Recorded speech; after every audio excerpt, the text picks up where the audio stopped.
बहु दिन पर जड़े प्रश्न पचारि स्त्रीर प्रकृत अर्थ कौन संक्षेप कहूँ भूल टी निश्चय विचार करेंगे। आपण को जदि पसंद लगे छोटिया कमेंट माध्यम जय जगन्नाथ लिखिए। तो प्रश्न थिला स्त्रीर प्रकृत अर्थ कौन। गृहर मणि हेतु तांको आमे गृहिणी कहूचे। धैर्यर सह सबु कार्य को साहसर सह करुथिबारु तांकरी नाँ रखा जायछि धर्मिणी। स्वामी को पतन उद्धार करुथिबारु तांकर नाँ रहीगला पत्नी। दुई कूलर हित साधन करुथिबारु तांकर नाँ रखा जायछि दुहिता। कूल को धन्य करुथिबारु तांकर नाम रहिछि कन्या।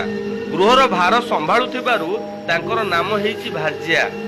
संसार को सुंदर करुथिबारु से सोरुमा। माटी और आकांक्षा भरी रहिथिबारु से हेउछन्ति मा। विपदरु उद्धार करुथिबारु तांकर नाम रहिछि बोऊ। गृह